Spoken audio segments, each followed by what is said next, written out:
Hi guys, welcome to Robin Hood Diaries this evening.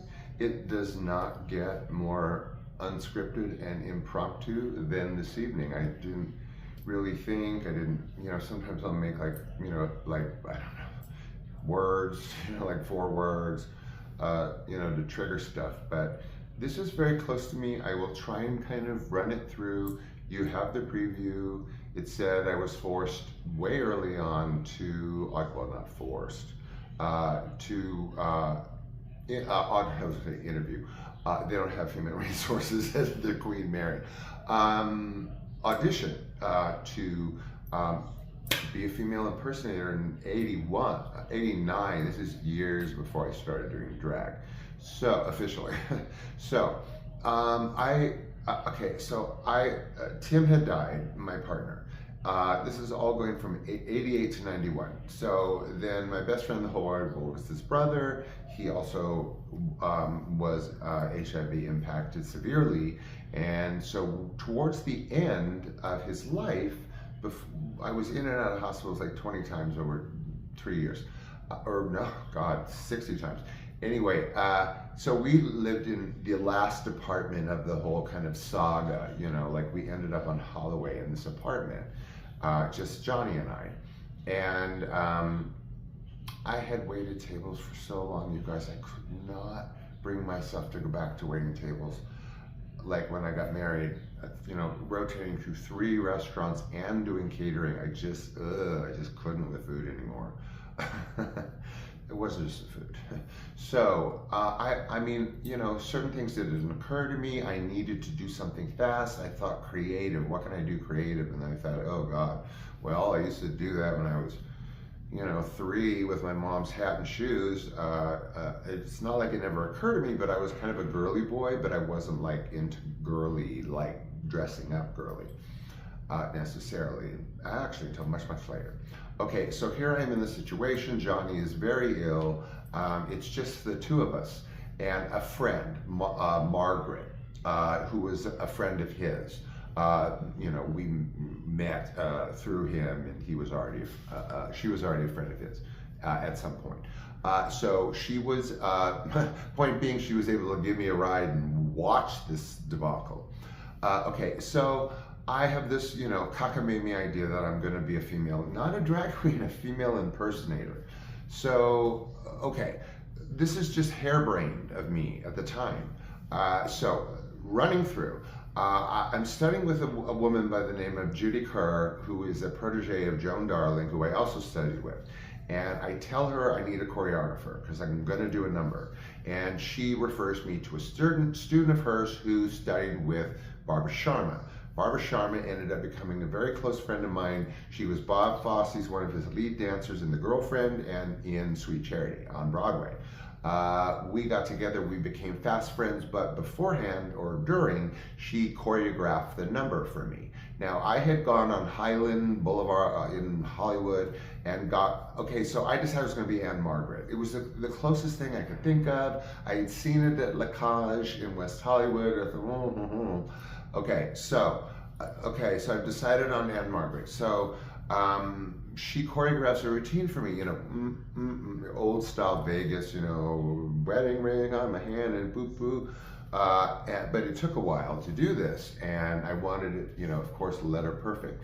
And then simultaneously, I see this dress that I've been watching hanging on a awning at a sparkly, weird, like secondhand dress shop by the Academy of Motion Picture Arts and Sciences library. Okay, so it was what it was doing on Olympic in La Cienega. I have no idea.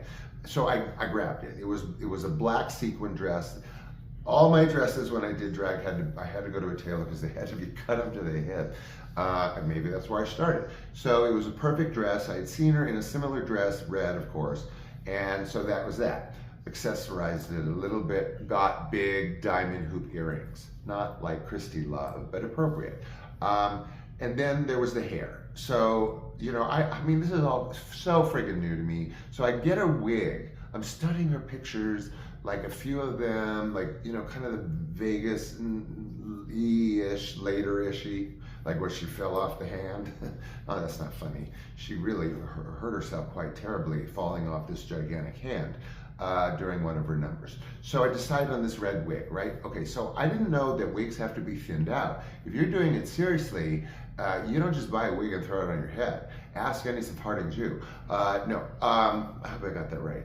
But anyway, part of their culture is to, I ended up on Beverly Boulevard in Fairfax, to have the wigs that they must wear pursuant to their religious beliefs thinned out, because they have to already wear it on top of their natural hair. And if they don't do that, it's, you know, it's way too thick for them. So point being, the salon I went to have this done, I don't even know who told me to thin out the wig. It was just full of these Orthodox Jewish women who looked at me, of course, quite noticeably, because here I am, you know, I'm fresh out of Tim, I'm towards the end of John, I'm still like 20-ish, I don't know, 22, 23, does it matter? So I get the wig thinned out. I've got the picture of ANN-MARGRET, it's thinned out, it's fine. So I got the hair, got the dress, got the jewelry. And of course, I had to go on Hollywood Boulevard because I didn't know anything about shoes. The only shoes I could get, first of all, I started in very low heels. I made it up to 5 inches and I could run across Santa Monica Boulevard in those 5 inches, holding a cigarette, waiting for a cocktail for me across the street, in the middle of traffic, never broke an ankle. Beside the point. So at this point, I don't know what to do with shoes. And so Barbara, poor Barbara Sharma, tells me, go get dance shoes. So I'm like a Capezio, they're laughing, you know. So I go to Hollywood Boulevard. I don't know, I guess dancing drag queens go there. And so they had like, you know, sizes, you know, 24 or whatever. I'm an 11 and a half. And oh boy, squeezing into ladies' 11s, you could try that. And then walk all night long. So I then got, they were dance shoes because I could fit into them and they were practical. So I finished the routine up, I've got the costume, whatever. Okay, fine. So Barbara and I, you know, we got it down. So it's the night of. I had spoken to the manager of a club called the Queen Mary. I won't go into it. It had been there since 1960 or 61. And it was kind of place where, I don't want to say it was touristy, but like, you know, bring the girls to a bachelorette party and well, the drag queens. But this was very serious work to the female impersonators at this club for decades and decades. So only game in town, I call up, I speak with the manager. Manager's very enthusiastic, he wants me to come in. I throw him some weird cockamamie resume, some hybrid of whatever, all but high school play.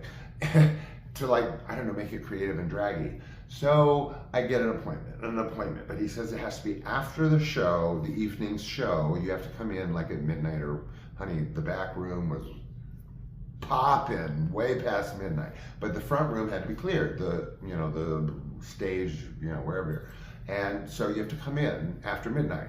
So, okay, so poor Johnny at home, you know, he was such a trooper. This was all so new to him, 1989. You know, and Tim, and then him, and then through 91, and so, you know, it was very long and drawn out for both of them, especially for Johnny. So we're living in this apartment, and you know, I'm pulling on hose like up to my tits. You know, I mean, I don't know what to do. You know, and we're laughing hysterically because here I am. You know, after everything that's gone on, I'm trying to feed us by cramming myself into these shiny, like dancing pantyhose. So I'm all decked out. Now I had originally arranged to be made up by a makeup artist, of course, through my mother, who had actually sent me on a blind date with him, whatever.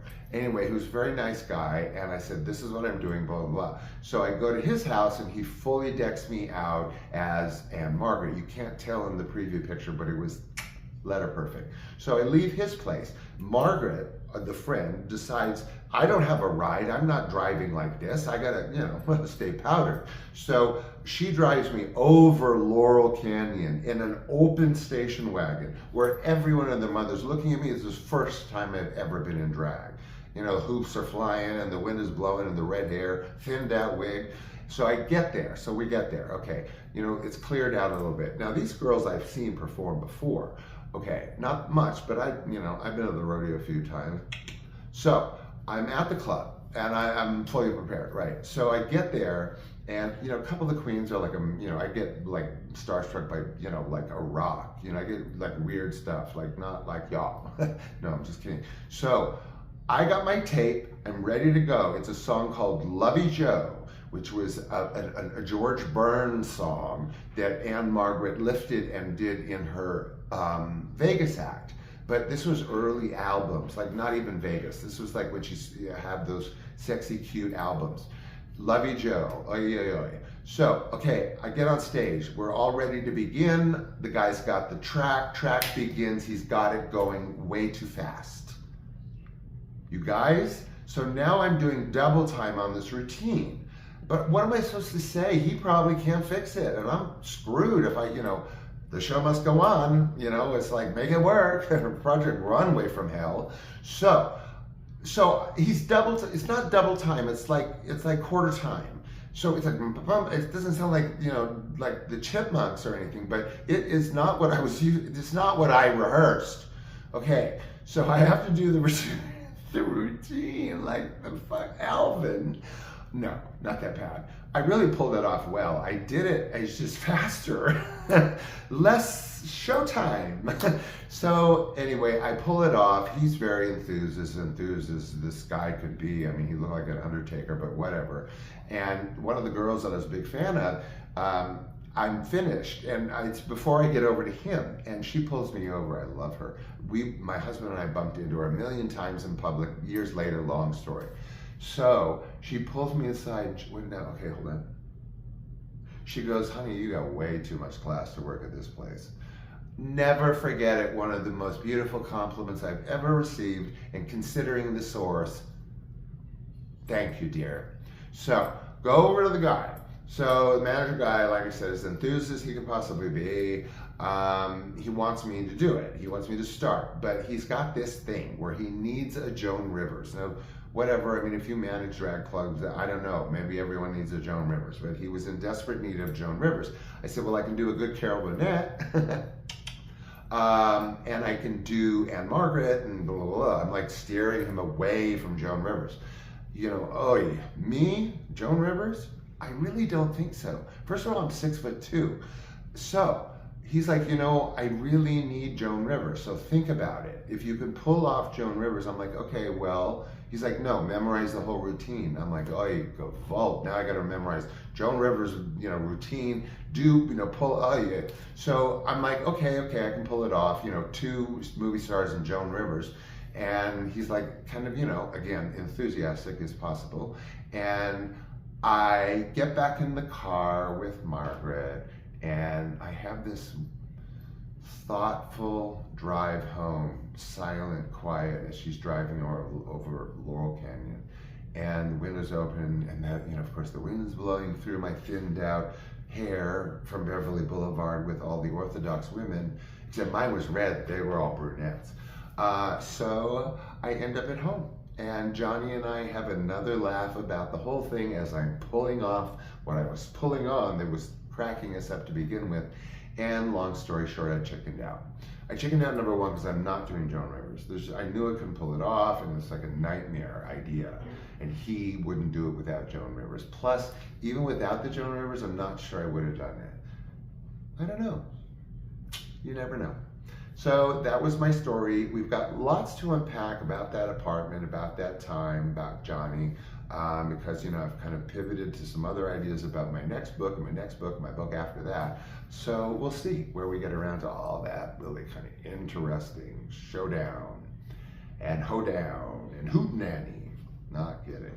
Okay, I'm gonna let you go again. I'm sure I've kept you way too long, but I'm selfish with you guys. So I'm gonna let you go, but I will see you, of course, tomorrow.